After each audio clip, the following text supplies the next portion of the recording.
Bien, todo sistema educativo necesita renovación. El de hoy, el de ayer y el de mañana. No existe ningún sistema educativo estable. ¿Sabes por qué? Porque la gente que entra cada año en el sistema educativo es nueva. Entran, se mantienen. Yo realmente diría que nunca salen, pero bueno, si hablamos de un sistema educativo donde se empieza con 3 años y se está hasta los 17, evidentemente entran y salen, pero cada vez se está renovando. Con lo cual, no podemos mantener un sistema educativo quieto. Esa es la primera. Quien piense que tiene la fórmula del éxito de la educación se equivoca.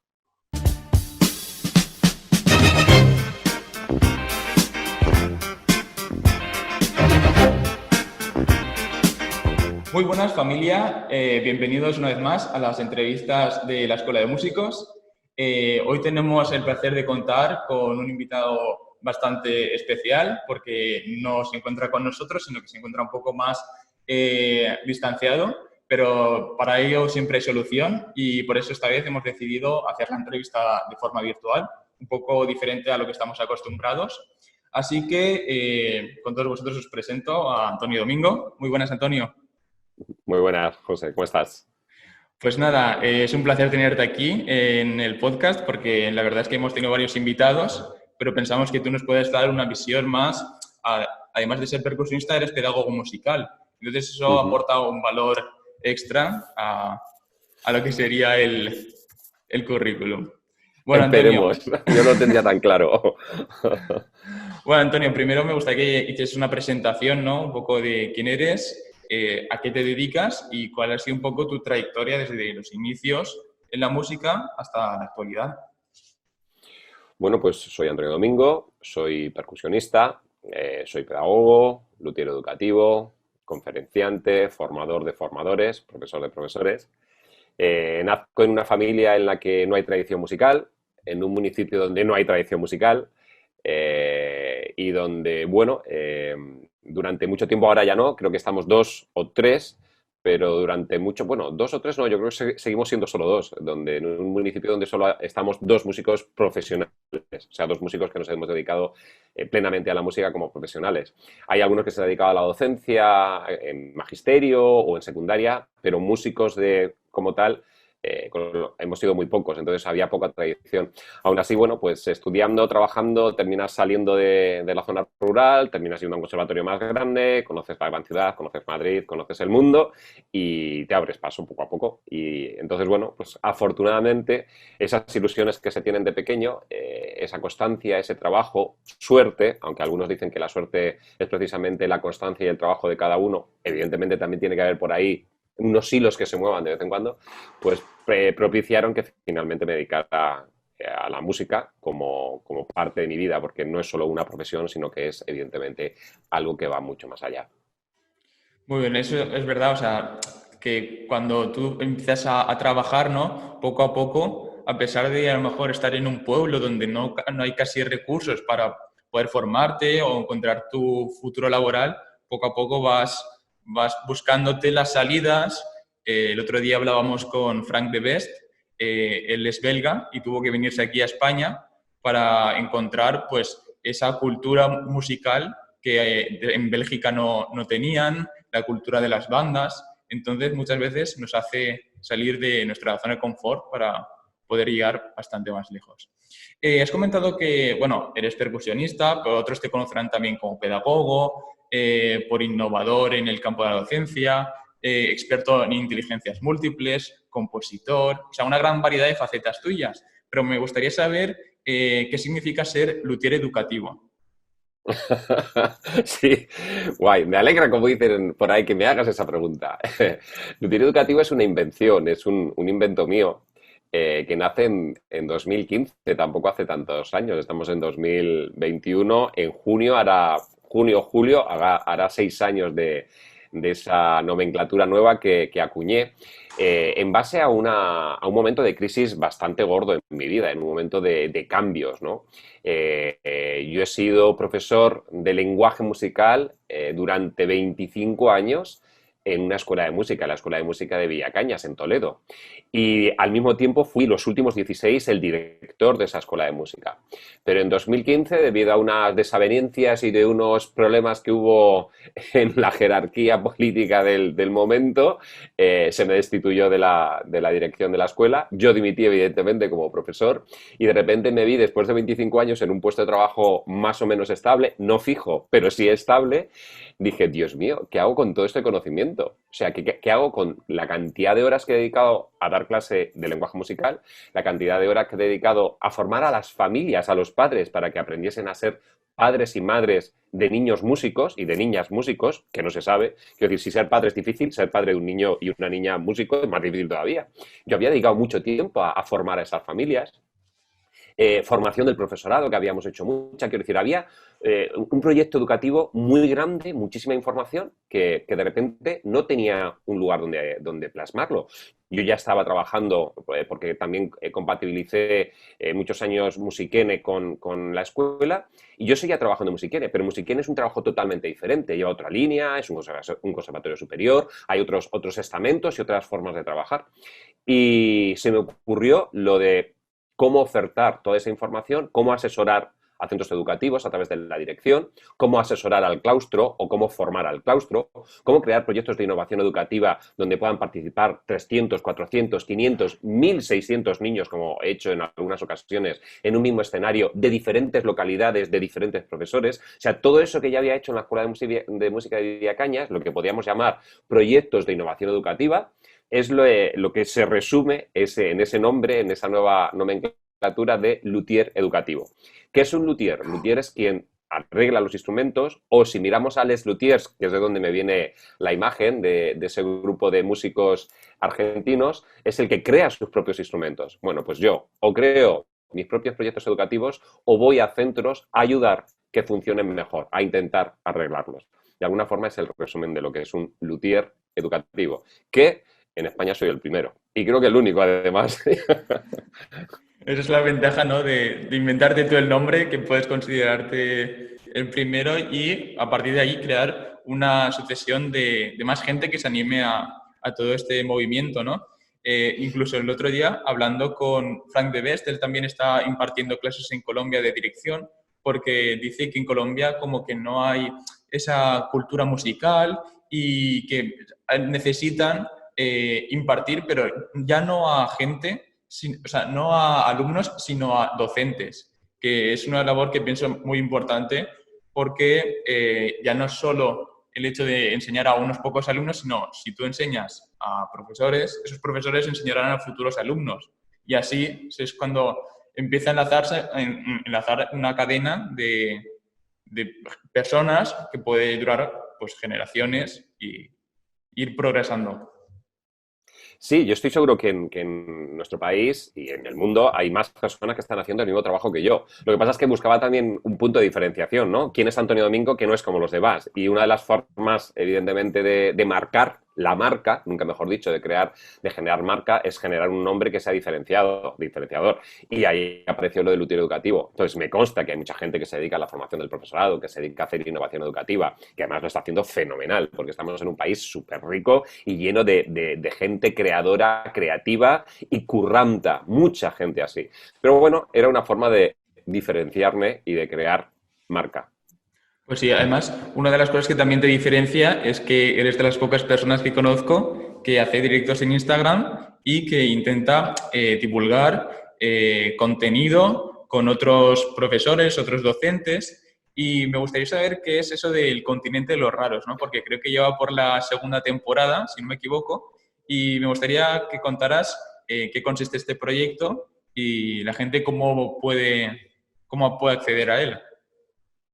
Pues el continente de los raros es una maravillosa locura, una locura pandémica, una locura de confinamiento.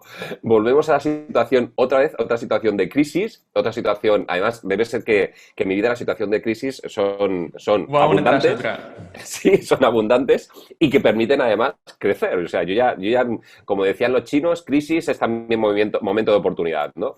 Pues estamos hablando de 16 de marzo de 2019, confinamiento, decreto del gobierno, estado de alarma, ni Dios sale a la calle. Y de repente, claro, mi agenda, yo como luthier educativo, viajaba todas las semanas por toda España. Yo en una semana ha habido veces de estar el lunes, el martes en Gijón, el miércoles en Madrid, jueves, viernes Almería y el fin de semana en Mallorca o en Un buen Menorca, quiero tute. decir. Sí, sí, yo cogía 2, 3, 4 aviones a la semana sin ningún problema. Además, era lo normal, era mi habitualidad, ¿no? Cuando aparece el día 16 estado de alarma, hace la barra del Google Calendar de Google Pam. y empieza a borrar. Claro, el lunes siguiente empezó todo a caer. Yo ya además me lo imaginaba, yo dije, no puedo salir. Todo mi trabajo de innovación educativa. Esa misma semana yo había tenido un concierto de la Danza del Sol con 200 alumnos en León, con Madre mía. 4 institutos diferentes. Esos son los proyectos de innovación. Cosa Teníamos que 200 actualmente es alumnos, impensable juntar a tanta gente. claro, pero además 200 alumnos de secundaria de 4 institutos diferentes, o sea, y evidentemente de clases diferentes. O sea, aquello no era una clase burbuja, era una especie de bolsa de pompitas, todo lleno. Entonces, yo vi que aquello desaparecía y el mismo domingo, cuando vi la cantidad de tiempo libre que me iba a quedar, pensé, ¿qué hago con mi vida? Entonces, directamente el mismo domingo, estamos hablando del domingo 17, 16 estado de alarma, 17 domingo, llamo a David Tuba, a David Muñoz, el profesor de tuba del Conservatorio de Gijón, al que me une una gran amistad y con el que he cenado muchas veces en Gijón, en los cursos de formación que hacía para el CEP, y en el que en esas cenas arreglábamos el mundo de la educación y nos desatábamos verbalmente de todo lo que pensábamos, y le dije, David, ¿te apetece hacer cenas en directo? ¿Y de qué me estás contando? Digo, sí, tío, hablar lo que hemos hablado siempre, pero hablarlo tú y yo de forma pública en un directo en Instagram. David, que está también bastante grillado, me dijo que sí, pero a la primera, es que ni se lo pensó. Eso fue domingo y el lunes empezamos con el primer directo. Y hacíamos directos de lunes a viernes, de 7:15 a 8:15, durante todo el confinamiento. Madre mía, eso es Terminó un el logro, confinamiento. mantener una constancia de directos. Sí, pero en este Los caso era muy hostias. fácil. No podías salir. Quiero decir, no podías hacer nada fuera de casa. De 7:15 a 8, ¿qué hacías? Pero claro, no solo qué hacía David y qué hacía yo, sino qué hacía el resto de los españoles. Estábamos todos confinados. Entonces, los dos nos dimos cuenta de que al principio era una coña, era algo entre nosotros, pero empezó a tener gente, empezó a moverse, empezó a que cada vez había más gente que además participaba y se convirtió en una cita diaria. Hay gente que nos decía, qué maravilla que estéis aquí, qué bien, que al menos este rato estoy hablando de lo que me gusta, estoy hablando de educación, os escucho, participo, porque encima al ser un directo en Instagram somos muy participativos y permitimos que la gente expusiera sus comentarios, sus palabras. Y lo que ocurrió es que de repente empezó gente a querer también participar, ya no solo al otro lado de la pantalla, sino a este lado. Y ahí de vez en cuando le decía a David, oye, que me ha dicho no sé quién que le apetece participar. Y David fue poco a poco relegando su espacio. Hasta que llegó un momento, cuando ya terminamos el confinamiento, que dije, con David había hecho 40 directos, con algunos ya alternos, Sí, sí. nos habíamos ido a los 50. Y a partir de ahí, lo primero, empecé a tener una a la semana, no, 3 a la semana, lunes, miércoles y viernes o algo así, y ya empezó a llegar profesorado diferente, y así estuve hasta agosto. En agosto paré, y a partir de septiembre empecé con una segunda temporada que ya solo hago uno los lunes de 7:15 a 8, el horario se mantiene igual, y en él, ¿qué pretendíamos también? Estábamos cansados de tantas malas noticias, de que el telediario, evidentemente, con el COVID decía lo que decía, pero también a nivel educativo, que si problemas de aulas, que si problemas de no sé qué, que si problemas de no sé cuánto, o sea, todo era un desastre. Y nos planteamos que lo que había que hacer era contar noticias buenas. Y entonces el Continente de los Raros es un espacio donde todos los profesores y profesoras que participan cuentan sus éxitos educativos. También cuentan fracasos, quiero decir, también cuentan decir, esto lo hice, me salió fatal. Pero en general estamos hablando de dinámicas, de trayectorias, de propuestas, de desarrollos, de metodologías, de profesores de este país y del extranjero, porque también hay gente que participa desde el otro lado de los mares, que le están saliendo bien las cosas, que se está dejando la piel día a día y que está funcionando. Y de esos docentes no se habla en el telediario. Claro, además ha sido como una oportunidad, ¿no? El hecho del confinamiento ha traído cosas malas, pero también ha traído cosas buenas, como por ejemplo el hecho de poder formarte de forma online. Mucha gente ofrecía formaciones incluso gratuitas Y esto ha sido una oportunidad pues, para muchos docentes, el hecho de estar en contacto con otros más docentes, proponer propuestas que puedan funcionar en sus centros o incluso ideas nuevas que a lo mejor no habían pensado y contar su propia experiencia, algunos junto a ti, y poder explicar tanto los éxitos como también algunos fracasos que habrán ocurrido. En estos directos que has hecho últimamente, has intentado divulgar conocimiento, pero ¿tú crees que se puede divulgar conocimiento a través de redes sociales, ya bien sea Instagram, YouTube o otras plataformas? ¿O se debe de encerrar todo más en el aula? Divulgar lo que sea, divulgar conocimiento, es algo que se lleva haciendo desde el inicio de los tiempos. El conocimiento es lo que nos ha hecho ser lo que somos. El conocimiento, antes de que llegara el papel, se hacía alrededor de la hoguera y se contaban las historias para forjar la memoria de los más pequeños y que recordaran dónde está el agua, dónde están las semillas, dónde estaban los chungos que nos pueden comer o que nos atacaban, cómo defendernos, cómo nos defendimos de aquel ataque que nos hizo aquel león o aquel... Es decir, todas esas historias de tribu, todas esas historias de supervivencia, había que mantenerlas vivas. ¿Por qué? Porque mantener todo ese conocimiento vivo nos permitía sobrevivir, nunca mejor dicho. La pregunta que me haces me encanta porque parece que como estamos en el mundo actual, lo del mundo actual tiene menos valor que lo del mundo antiguo. Entonces yo te preguntaría, ¿tú crees que fue bueno que Gutenberg inventara la imprenta para que el conocimiento se divulgara a todas las personas del mundo y no estuviera solo en los incunables dentro de espacios religiosos o de aquellas personas que tenían el suficiente dinero como para comprar un incunable? ¿No crees que la revolución de la imprenta que permitió que el conocimiento pudiera llegar a aquel que sabía leer? Tampoco era mucho, pero era un paso grande. Que todos tuviéramos acceso, hubiera más gente que tuviera acceso a los libros. Para mí, el llegar a las redes ha hecho lo mismo, pero a nivel mundial. Quiero decir, yo puedo crear un libro, en este caso auditivo, visual en una infografía o vídeo auditivo en un vídeo, subirlo a una plataforma de libre acceso en la que cualquier persona del mundo que tiene acceso a un dispositivo y a una red puede verlo. No es que crea, es que es nuestro deber como sociedad en el siglo XXI. Como cualquier persona del siglo XV tenía que escribir cuando tenía conocimiento para mantener a salvo y para hacer que la sociedad creciera. El conocimiento nos hace cada vez más humanos y más conocedores de lo que somos nosotros y de los que son los demás que están a nuestro alrededor. Gracias a ello, crecemos y gracias a ello nos diferenciamos del resto de las especies. Claro que hay que divulgar. ¿Crees que es interesante que un conocimiento tuyo se vaya contigo a donde se supone que nos vayamos al otro lado de la última respiración? A mí me parece de un egoísmo brutal.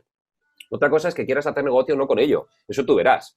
Yo creo que he demostrado que el negocio existe, evidentemente, mis clases online existen, evidentemente, tengo que comer, evidentemente, pero a cambio hay una cantidad de conocimientos gratuitos que cedo a la sociedad porque me parece también lo correcto. Como dice el refrán, lo comido por lo servido. Quiero decir, hay una forma de sobrevivir. Una vez que sobrevivo y una vez que tengo el plato de lentejas asegurado, el resto del tiempo es para mi mundo, es para mi gente.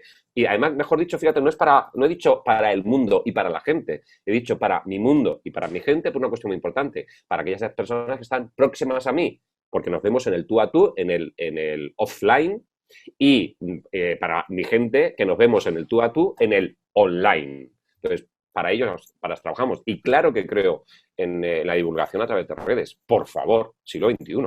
Además, es parte de la evolución, ¿no? Como has comentado, al principio se divulgaba pues, del boca a boca, de la transmisión, las viejas leyendas, al final de transmisión de boca a boca, el aprendizaje. Luego, pues es verdad que Gutenberg inventó la imprenta y a partir de ahí, pues la información es como que llegaba un poco más lejos. Pero ya ha sido el mundo de las redes sociales lo que ha explosionado todo y ahora puedes estar comunicándote con una persona de China o con una persona de Alemania sin tener que desplazarte o desplazar un papel directamente, cada uno en su casa o como estamos actualmente, cada uno desde una localidad y pudiendo compartir tanto diálogos, debates y cualquier otro tema.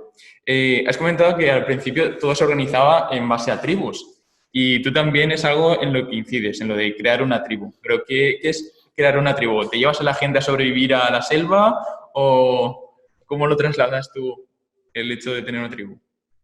Pues crear tribu para mí es el mínimo común múltiplo de lo que es una sociedad o de lo que es un entorno social, ¿no? Para mí crear tribu es la forma de entender la educación. Si no hay tribu, no hay proceso educativo. Si no hay tribu, si no ser tribu implica muchas cosas. Ser tribu implica compartir peligros, compartir ilusiones, compartir trabajos, compartir esfuerzos, compartir conocimiento. Si nos vamos a la tribu antigua, volvemos otra vez a la idea de la hoguera en esa caverna con las sombras al fondo que decía Platón y tal, esa tribu en la que estamos ahí todos asustados de lo que hay fuera, compartían muchas cosas. Y eso, cuando unificaban, les permitía sobrevivir. Para mí un aula debe ser una tribu donde comparten todas esas cosas, donde pueden compartir miedos, pero donde comparten ilusiones, donde comparten estrategias, donde comparten ganas de hacer cosas. Mientras un aula no es una tribu, no hay proceso de aprendizaje.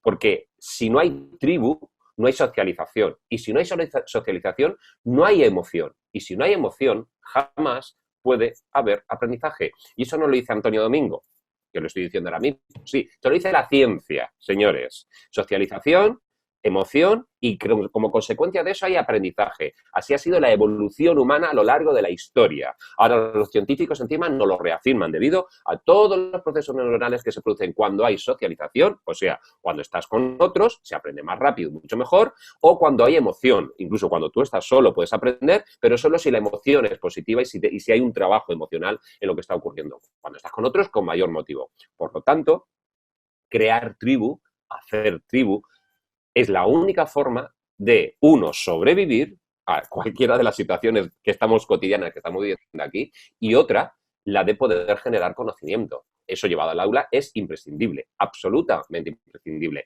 Pero llevado al aula o llevado a un centro educativo. No creo en los centros educativos donde el profesorado no crea tribu entre ellos. No creo en un centro educativo donde la dirección piensa de una forma y los profesores piensan de otra. Y no tienen espacios donde poder dialogar, donde poder discutir, con el mejor sentido de la palabra discutir, no lo que hacen en el Congreso de los Diputados, no, eso es vomitivo, eso es vergonzoso. Discutir es otra cosa, no lo que hacen en Telecinco o en La Sexta o en La Tercera o en La Primera, no, eso no es discutir, eso es vomitivo, eso es vergonzoso. Discutir es otra cosa, discutir es una diferencia de opinión con un mínimo de respeto y un mínimo de trabajo para consensuar, no para poner cada uno a ver quién tiene la planta más gorda encima de la mesa, no. Discutir implica consensuar, partir de puntos diferentes, pero buscar un punto en común. Y eso no nos lo están enseñando. Lástima a las generaciones que venís detrás que pensáis que discutir es lo que se hace en el Congreso. Entonces, todo esto permite crear tribu. Y mientras no haya tribu, no habrá centros educativos equilibrados. Y mientras no haya centros educativos equilibrados, no habrá aulas que funcionen. Además, el hecho de pertenecer a una tribu, ¿no? Te permite compartir muchas cosas y, como tú has dicho, al final se basa en el diálogo, el respeto mutuo entre las personas y estar unidos en sí para un fin común. Al final, cuando la gente estaba en las cavernas, lo que buscaban era la comida y entre todos se juntaban porque sabían que uno solo no iba a poder cazar al mamut. Entonces, veo muy importante el hecho de que se trabaje en grupo, sobre todo en cuestión de docentes, porque muchas veces, desde la parte de alumno, me he encontrado en la situación en la que a lo mejor un profesor planteaba una cosa de una forma y otro profesor de otra. Y era porque no había sinergia dentro, ya bien sea del departamento, dentro de la de orientación, dentro de la parte directiva del centro. Por lo que creo que es muy, muy importante el hecho de formar tribu y es al final como crear colonias en las cuales cada uno aportando su granito, al igual que hacen las hormigas o hacen las abejas. Cada uno va Me teniendo encanta un rol y tiene que cumplir con este rol, pero también poder compartirlo con otros, tanto ventajas como las dificultades que vaya teniendo. Me encanta lo que estás diciendo porque precisamente tú vives en una comunidad donde existen miles de tribus. Para mí uno de los ejemplos más bonitos de las tribus son las bandas. ¿Actualizables? Sí. ¿Que hay muchas cosas que habría que quitar de esa jerarquía hegemónica de muchas cosas que podríamos decir? Sí, pero aún así, ¿cuántas vidas han salvado esas tribus? ¿Cuántos jóvenes, cuántos adolescentes, cuánta gente ha terminado en un lugar cuando su dirección iba hacia otro debido a la tribu, debido a esa banda de música que ha sido capaz de salvarte por lo que implicaba esos ensayos, ese tiempo de estar juntos y estar con otros compañeros que te ofrecían una visión diferente? Para mí es uno de los ejemplos. Ya te digo que mejorable en algunos aspectos, pero es un gran y valiosísimo ejemplo de las bandas, no solo en Valencia, evidentemente que hay muchas, sino también en el resto de España, como los coros, como todo tipo de agrupación, donde hay socialización y en este caso encima música. Socialización y música. Vamos, La caldo combinación perfecto. perfecta. Exactamente, para hacer crecer a los seres humanos. Bueno, Antonio, además del proyecto de El Continente de los Raros, has estado involucrado en multitud de proyectos, además de compaginar con el trabajo de docente y director.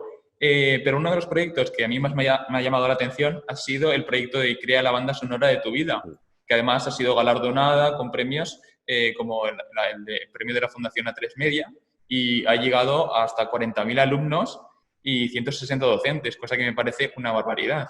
Y me gustaría que nos contases en qué consiste este proyecto y cómo ha sido posible hacerlo tan grande y que llegue a tanta gente. Bueno, ahora mismo en el grupo de WhatsApp somos 243 profesores, con lo cual no sé ya el número de alumnos que llegamos, 243 profesores de toda España. Vamos a ver,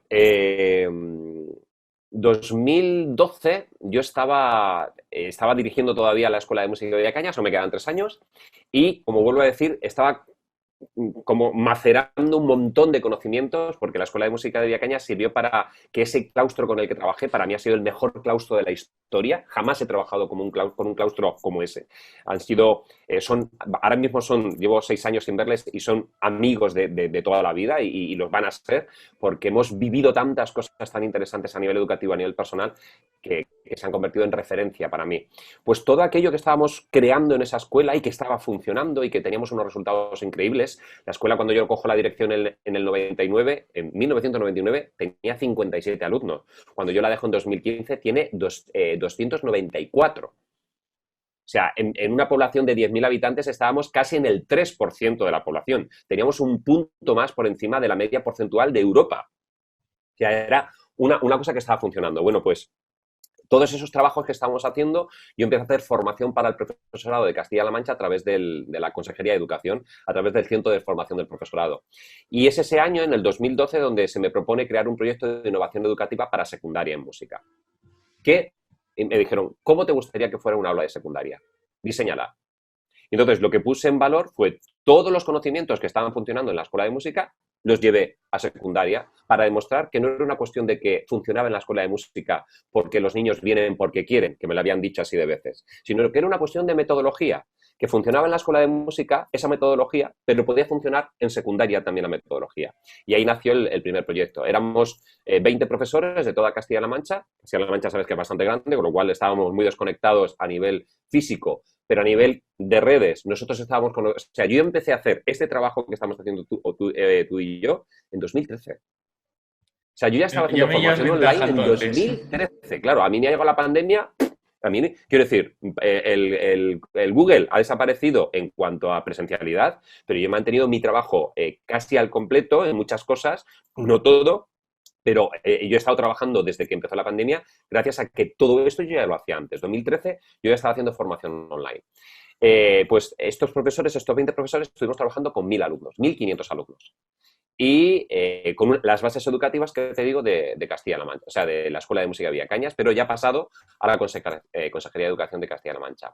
Fue un éxito, al año siguiente se repitió, entró primaria, empezamos a trabajar 50 profesores y 3.500 niños, luego se replicó en Madrid, se ha replicado en Rioja, se ha replicado en Gijón en 3 ocasiones, se ha replicado en Castilla y León, quiero decir, eso fue creciendo, Y a día de hoy, ya te digo, tenemos un grupo ingente de profesores, todos trabajando con una línea muy clara, la música como asignatura troncal, la educación musical como base del desarrollo cognitivo, del desarrollo emocional y desarrollo emocional de nuestros asistentes, la música como un proceso empírico, como un proceso que aunque haya que estudiar algún tipo de cuestión histórica o algún tipo de teoría, en lo procedimental es lo que nos lleva, la música en el aula para tocar, cantar, bailar, como decimos nosotros, que es lo que hay que hacer en una aula de música, como en matemáticas se hacen matemáticas o como en inglés se habla de inglés. ¿Qué hay que hacer en música? Cantar, tocar y bailar. ¿Que hay que tener algún conocimiento porque no estoy de acuerdo en el currículum, me obligan a tener algo en el currículum? Bien, pero busquemos la forma de aprenderlo tocando, bailando y cantando. ¿Qué es lo que hay que hacer en música? Y de alguna forma, muy resumido, es lo que significa ese crear la banda sonora de tu vida. Primero, como decías, A3 Media en 2014 y que a día de hoy sigue potente, sigue con ganas, sigue fluyendo y cada día son más los profesores que se acercan o bien a través de mis formaciones, porque les digo, como ya me conocéis y sabéis cómo es mi trabajo, podéis formar parte del proyecto o directamente porque se acercan y dicen, oye, yo puedo escuchar, puedo ver y bueno, para nosotros es un honor, porque te puedo asegurar que el timeline del WhatsApp es una locura de datos, de información, de documentos, de propuestas, de cursos, de vídeos a ver, de partituras que se comparten. Es una comunidad educativa, una tribu. Una tribu, correcto. Sí, al final lo que sacaste en positivo de Vía Cañas, quisiste trasladarlo a lo que eran las escuelas, donde se comparte con otras asignaturas y eso permite pues, que los conocimientos de música se puedan aplicar a las matemáticas, que las matemáticas se apliquen a la lengua y toda una serie de sinergias. Y sobre las asignaturas es algo de lo que te quería comentar, porque tú tienes una charla TED, un vídeo en YouTube que se ha hecho bastante viral, y donde comentas la mítica frase sobre estudias música y qué más, ¿no? Como si la música fuese una asignatura que no tiene tanta relevancia. Y esto luego lleva también a que cuando estás en una comida familiar y tu tío o tu primo te pregunta, oye, ¿tú qué estudias? Y dices, no, yo estudio música. Y dices, no, pero ¿y qué más? ¿No? Como buscando que, aparte de la música, hay algo más importante.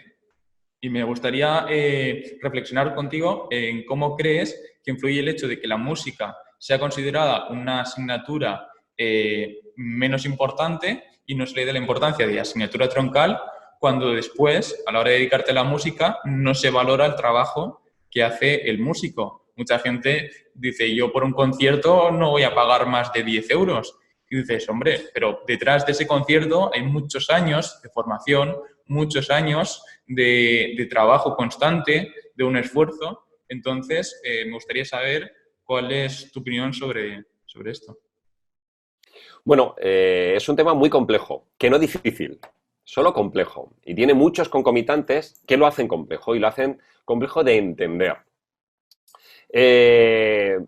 Para mí lo más importante es falta de conocimiento, falta de datos. Falta de datos a la hora de valorar, falta de datos a la hora de emitir tu opinión. Esos son los que yo llamo los ultracrepidianos, personas que hablan sin saber. Curiosamente, esto es una investigación que se hace en Estados Unidos y que además demuestra que es a nivel mundial, no solo ocurre en España o en Estados Unidos, o sea, los que menos saben son los que más hablan de algo. Y además los que más ejercen su opinión como si supieran. Entonces, en muchas ocasiones, cualquier persona que te dice, ¿y qué más?, es porque no tiene ni idea de lo que significa ser músico profesional. Seguramente porque lo que él conoce como músico profesional pueden ser los 40 principales o pueden ser los premios, los Grammy de música latina o música electro o música pop, o todo eso que es lo que se encarga la televisión de todos los días recordarnos qué es lo que es la música. Y desgraciadamente todos sabemos que eso no es la música profesional tal como nosotros la entendemos. Que existe, que yo no digo que no tenga que existir, pero que se dedica a ocupar mucho espacio, tanto como el cuco cuando pone su huevo en el nido de otro, ¿no? Pues realmente yo tengo esa sensación. Yo tengo la sensación de que toda esta gente ha puesto el huevo en nuestro hueco y se está quedando con todo nuestro hueco. También porque nosotros lo permitimos. Quiero decir, cuando uno es médico, solo ejerce como médico cuando tiene el título de médico. Cuando uno es fontanero, solo ejerce de fontanero cuando tiene la FP de fontanería. Si no fuera así, se le puede denunciar por malas praxis. Aquí, en este país, a cualquier persona se le llama músico, se le llama cantante o se le llama compositor. Porque somos ultracarpidianos, no sabemos de todo ese tipo de cosas y valoramos según nuestro conocimiento, en general, con bastante error. Y otra cosa importante, los músicos lo hemos dejado de hacer, los músicos profesionales, esos músicos que estudiamos 14 horas, 14 horas al día algunas veces, 14 años de carrera, 4 en el elemental, 6 en el medio y 4 años en el conservatorio superior, compatibilizando estudios generalistas como primaria y conservatorio elemental, estudios generalistas como secundaria, el conservatorio profesional, o ya estudios superiores, por fin, solo una carrera, que es músico, y menos mal que es solo esa, nosotros no nos hemos encargado de divulgar todo esto.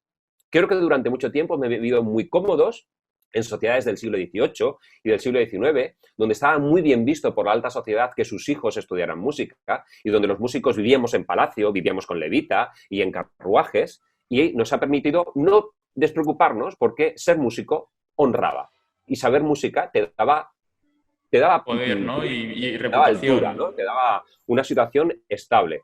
Llegas finales del XIX, llega el siglo XX y esto ha cambiado totalmente. Y tengo la sensación de que los músicos todavía estamos en esa sensación.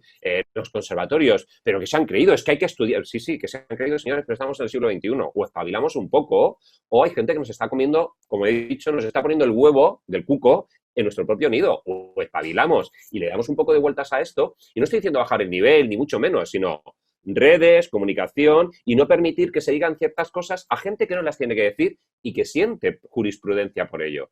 Pero, ¿qué estamos haciendo los músicos? ¿Cómo nos dedicamos a defender nuestro espacio? ¿Cómo nos dedicamos a defender que... ¿Cómo que y qué más? ¿Cómo que y qué más? Mira, siéntate un poquito que te lo voy a contar. Y si no te lo cuento yo porque no tengo las palabras, te voy a poner el vídeo de un tal que sí que se lo sabe y te lo voy a contar. Entonces, eso tendría que ser una cuestión de, volvemos a lo mismo, comunidad, tribu. Pero los músicos, en muchas ocasiones, ni somos comunidad ni somos tribu a la hora de defender nuestro espacio. Por una cuestión también muy importante. Cuidado con los egos. En general, tanto tiempo estando estudiando solo, metido en la cueva, como dice ese famoso psicólogo valenciano, tanto tiempo ahí se nos olvida que existen algunas veces más personas y aparece una serie de egos que nos hace complicado relacionarnos con los demás. Cuestión a la que estamos abocados por sociedad y porque hay que tocar con otros. Por lo cual ahí hay una dicotomía interesante que sería bueno que reflexionáramos sobre nosotros mismos y, como decía el oráculo de Delfos, que nos conozcamos y que empecemos a mejorar todo esto que tenemos alrededor. Porque parte de lo que hay es consecuencia de nuestros pensamientos, nuestras palabras y nuestros actos. Al final volvemos a lo que comentabas, el hecho de tener una tribu, pues te permite tener comunicación con los demás y decir, oye, a mí esto no me parece bien lo que se está haciendo, vamos a ponernos en oposición Pero a... ¿qué han hecho ellos, José Manuel? ¿Qué han hecho ellos? Ellos son cantantes, productores, editores, compositores, que crean sus propias discográficas, que crean sus propios premios y que se premian entre ellos y que se promocionan porque han recibido el premio de fulanito de copas, que es su amigo, que además es el que tiene el mismo que tiene el merchandising de no sé qué, que además es el que produce los discos, y al final han creado un círculo vicioso. En este caso, para ellos, un círculo virtuoso, porque se retroalimentan y ganan una pasta que flipas. Pero ¿cómo se hace? Son entre ellos. Ellos se lo comen y ellos se lo guisan. Sí, sí. Curiosamente, y con eso de que les han dado el premio de los Grand TV y de los Grammy no sé qué y no sé cuántas, parece que son hasta buenos. Y no digo que lo sean, yo no estoy calificándolo. Yo solo digo de que qué diferencia de lo que sabemos que ocurre en ese mundo y lo que ocurre en el nuestro. Señores, espabilemos, espabilemos. Incluso muchas veces no llegamos a valorar la calidad de la música, ¿no? Seguramente si a tu casa va un fontanero y te deja una gotera, llamarás y dirás, esta obra que me has hecho no está bien hecha, o un electricista o cualquier, pero sin embargo estamos hablando de que es un concierto, que es música y no es de calidad, y en ese momento no hay nadie que diga esta música realmente no tiene fundamento, no tiene calidad, ha sido algo que en 5 minutos se ha creado y no se le puede dar tanto valor como a lo mejor otras obras o otros trabajos. Mira, te cuento una anécdota. Tengo dos amigos que se llaman Juan y Dani y además cada vez que me ven o estamos escuchando música me miran como diciendo y me hacen este gesto y yo les digo, ¿qué significa eso? Es un lenguaje no verbal que ya lo tenemos entre los tres y una vez hablando, pues nos conocimos, que eres músico, no eres músico, lo típico, ¿no? Ya, pero es que, ¿qué tipo de música escuchas? Y bueno, pues les conté un poco, ¿no? Y hay un momento en que les digo, pero vosotros habéis analizado la música que escucháis, vosotros sabéis que toda la música que escucháis, y digo toda porque aseguro que es toda, está escrita en un único compás. ¿Qué significa eso? Digo, mira, poniendo tu ejemplo del fontanero y del valor que le damos al fontanero, es como si el fontanero hiciera la instalación de fontanería en tu casa y no tuviera codos. Solo pudiera hacer tubos largos. Pues sería imposible, esa casa no funcionaría porque tienes que poner codos para que recorra tu casa. Pues en música, aunque no lo veis, estáis consumiendo siempre la misma proteína, quiero decir. Siempre es 4x4, solo hay un compás. Y me decían, no puede ser. Digo, sí, toda. Digo, la única música, las únicas radios que ponen música diferente es o Radio 3 si pone algo de jazz porque está en 12x8, que al final es 4x4 en su división ternaria, o si te ponen alguna cosa tribal o así, algo diferente. O si te vas a Radio Le, que te pondrá música en 3x4 porque pongo una sevillana. Si no, el 100% de la música que escuchas en todas las cadenas de radio comerciales son 4x4. Y cuando vas al centro comercial, escucha lo mismo. Y cuando vas en el coche, es como si todos los días comieras fabada. Por la mañana, por la tarde, por la noche. Y si te levantas de madrugada al baño y te tomas un vaso de agua, también es fabada. Y claro, se quedaron como diciendo, ¿en serio? Digo, eso es lo que tu oído recibe todos los días. Y ese es el tipo de música que consumimos. Entonces ahora cada vez que nos vemos y escuchamos algo, me hacen. Y claro, como diciendo 4x4, y yo digo, sí, 4x4. Sí, al final es como también si comieses todos los días pizza. Es verdad que la pizza te puede gustar y puedes decir una vez, vale, dos, pues también, pero al final estar comiendo constantemente pizza y únicamente pizza es lo que al final te hace no poder explorar otros sabores, otras comidas y poder apreciarlas. Así es, así es. Y lo más gordo de todo es que llegas hasta incluso a perder el sabor de la pizza, llegas a perder el sabor del 4x4, porque como no lo puedes comparar con nada más, el otro día escuchaba una charla sobre la metodología Gordon, y esto lo dice Gordon, no puedes enseñarle a un niño solo el color rojo, porque entonces no sabe lo que es el color rojo. Para saber lo que es el color rojo hay que enseñar el azul, el amarillo, el verde, el rosa, el morado, el negro, para que de esa forma pueda diferenciar lo que es el color rojo. Esto es lo mismo. Para poder saborear un 4x4 necesitas saborear otras cosas, porque si no al final tu paladar se empalaga o como tu pituitaria se embota y dejas de oler. Para reconocerla, tú eso me imagino que lo sabes, tú te echas colonia por la mañana y a los 10 minutos tú ya no hueles. ¿Por qué? Porque tu pituitaria se ha llenado de ese olor y como siempre es el mismo, tu cerebro lo elimina. Pues esto es lo mismo, 4x4, 4x4, 4x4, estamos totalmente embotados. No se enteran de lo que es la rítmica. Solo podrías descubrir que ocurre algo si empezáramos a sentir, bailar o tocar otras cosas. Pero claro, no vas a bailar en 5x4. ¿Por qué no? No vas a bailar en 7x8. ¿Por qué no? Hay países que lo hacen sin ningún problema. Señores, ¿es que todo tiene que estar tan cuadrado? ¿En serio? Pues así nos va. Además, también ocurre en cuanto a, por ejemplo, los grados tonales. Mucha gente empieza a tocar el piano y dice, uy, sé tocar esta canción, ay, pero también sé tocar aquella. Claro, todas se rigen a los mismos patrones de tonalidades y una vez aprendes el patrón, ya sabes tocar muchas canciones conocidas porque al final se fundamentan en los mismos pilares. Y es al final la misma pizza, pero con diferentes porciones o diferentes ingredientes puestos de otro orden. Recomiendo cualquier vídeo de Aldo Narejo hablando sobre la fórmula del éxito, en donde es capaz de cantar 15, 16, 20, 25 canciones, una detrás de otra enlazadas, todas con la misma armonía. Aldo Narejos, un buen amigo. Bueno, pues ya estamos llegando un poco al final de la entrevista y me gustaría tocar un tema también un poco bastante salseante, que es el sistema educativo actual. Y me gustaría saber si este sistema necesita algún tipo de adaptación o necesita renovarse o por el contrario piensas que lo que se está haciendo hasta ahora va por el buen camino y debería progresar como viene siendo. Bien, todo sistema educativo necesita renovación. El de hoy el de ayer y el de mañana. No existe ningún sistema educativo estable. ¿Sabes por qué? Porque la gente que entra cada año en el sistema educativo es nueva. Entran, se mantienen. Yo realmente diría que nunca salen, pero bueno, si hablamos de un sistema educativo donde se empieza con 3 años y se está hasta los 17, evidentemente entran y salen, pero cada vez se está renovando. Con lo cual, no podemos mantener un sistema educativo quieto. Esa es la primera. Quien piense que tiene la fórmula del éxito de la educación se equivoca, porque no es real, porque el mundo cambia. Como decía don Hilarión, creo que era don Hilarión en la zarzuela, hoy las ciencias adelantan que es una barbaridad. Pues señores, es que no podemos dejar fuera las cosas que están ocurriendo en el mismo, en el mundo, ¿no? Entonces, yo soy de la opinión que cualquier sistema educativo tiene que renovarse. El español por encima de muchos otros, ¿no? Pero, en general, todos. Porque no existe la complacencia de decir, ya he encontrado el éxito. Yo recuerdo que en Villacañas, todos los años, desde que decidimos hacer esto, renovábamos la escuela. Todos los años teníamos un claustro de final de curso de unas 4 horas donde hacíamos una evaluación de lo que... Miento, voy a empezar desde el principio. Todos los años a final de curso yo tenía una asamblea con mis alumnos de la escuela, con los más mayores, organizada por ellos.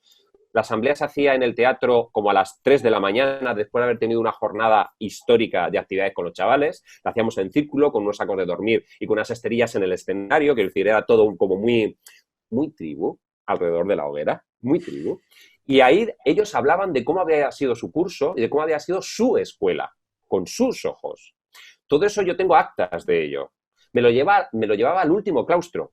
Y en el último claustro, también, no en el escenario, en este caso alrededor de una mesa, pero como tribu de nuevo, hablábamos de cómo les había parecido a ellos que había sido el curso, cómo les había parecido a los alumnos y de qué ideas tendríamos que trabajar este verano, cada uno de forma personal, para mejorar la escuela.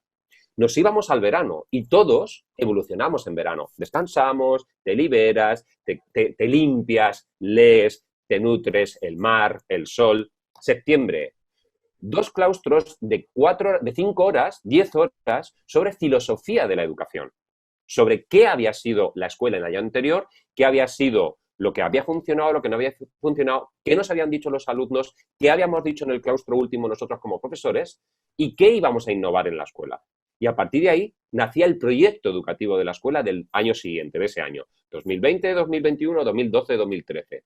Lo redactábamos, lo generábamos, creábamos todas las actividades y creábamos una plantilla entera, lo que es una PGA, de verdad a seguir desde el comienzo de curso.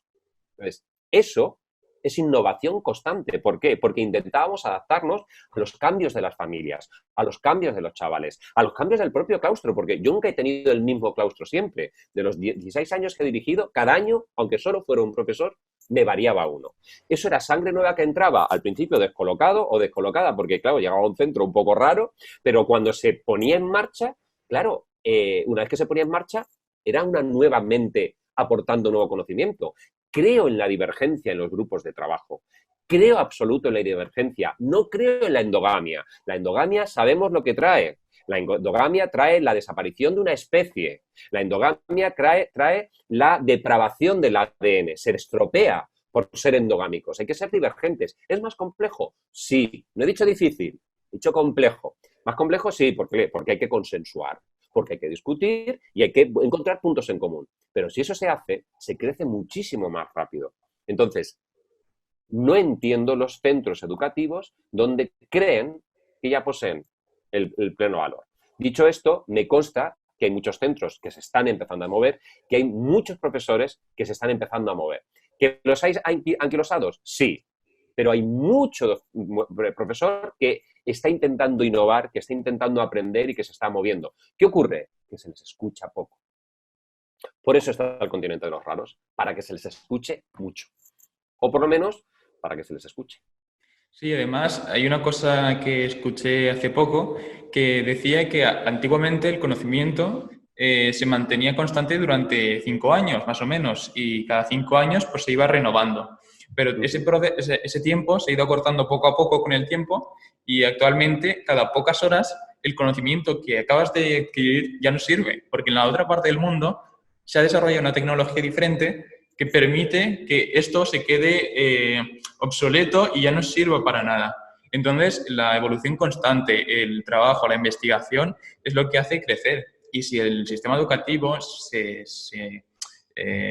hace obsoleto, lo que impide es que las próximas generaciones consigan mejorar, ¿no? Y progresar en ese camino hacia un mejor futuro, ¿no? Y más formado y con más conocimiento y más habilidades. Te voy a contar un ejemplo que me ha pasado hoy, entre ayer y hoy, de aprendizaje y de actualización educativa, ¿no? Llevo 3 años con con el mismo dispositivo móvil. Es un dispositivo móvil que tiene en su parte inferior un botón que es el que permite poder borrar las ventanas que tienes abiertas. Tiene un sistema muy claro de trabajo. Vale, pues ayer, después de 3 años, he cambiado de dispositivo móvil.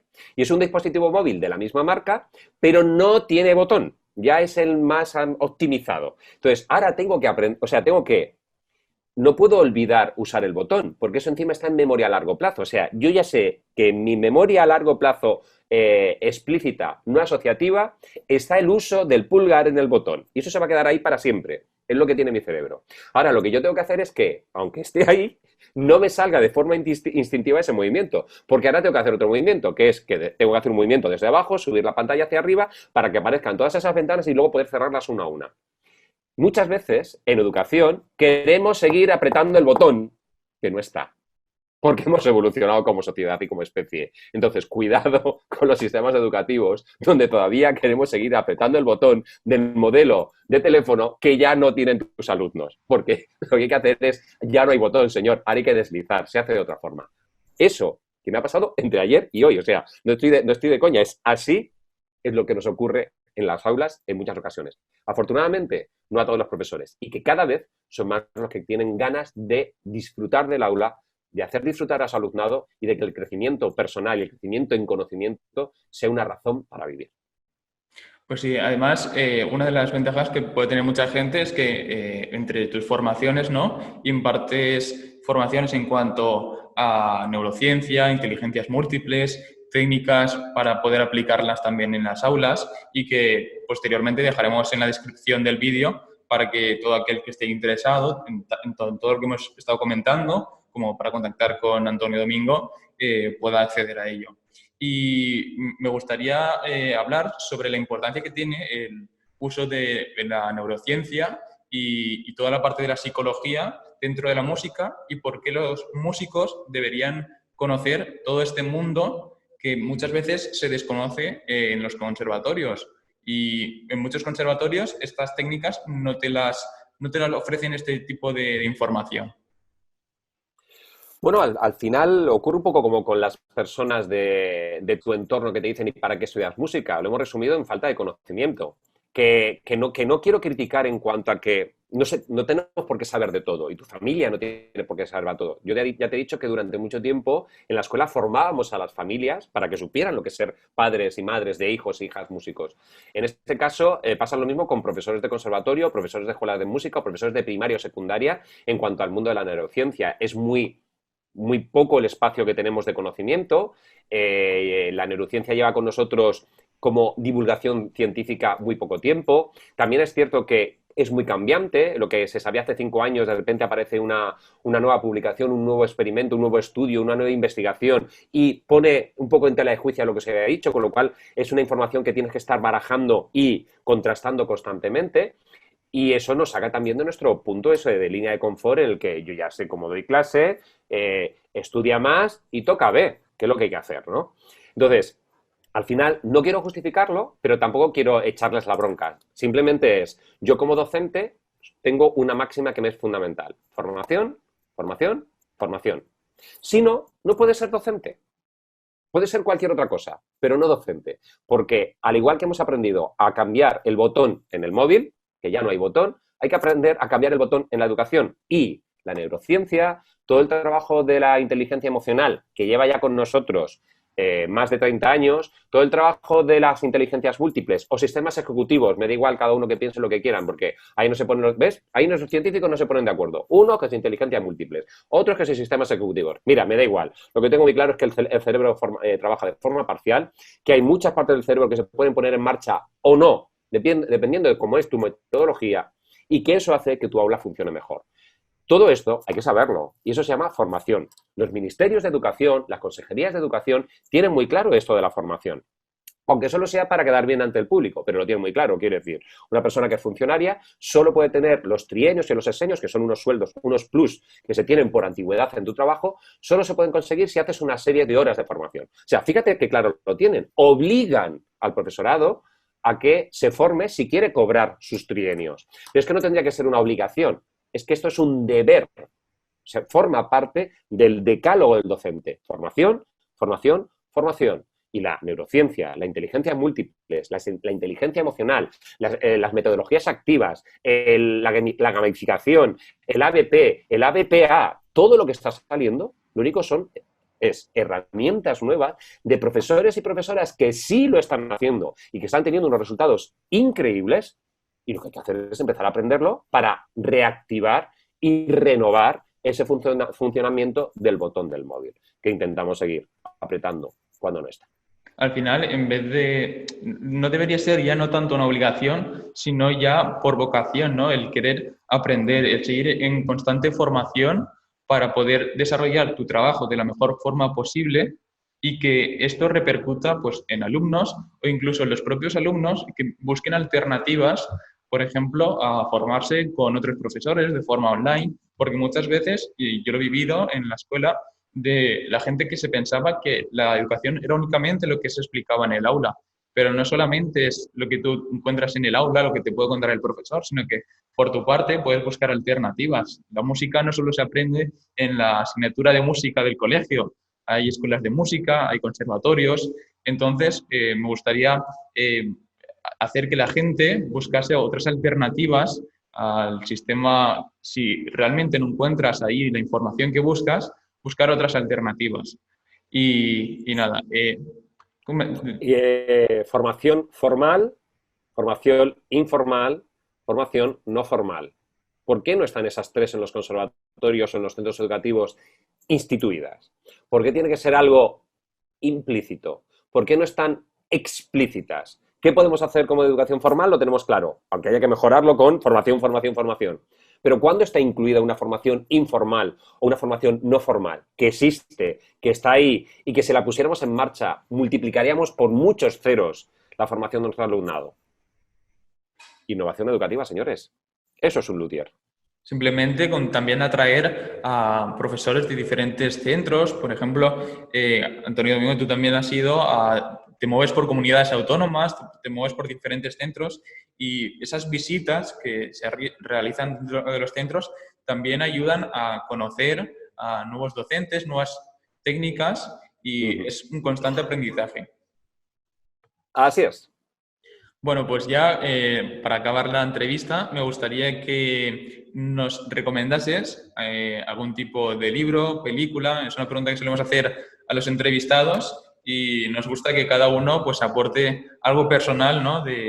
Recomiendo esta serie, esta obra, este libro, porque además aprovecho para decir a la gente que Antonio Domingo acaba de sacar un libro hace poco y en este libro explica una serie de metodologías que se pueden aplicar en el aula.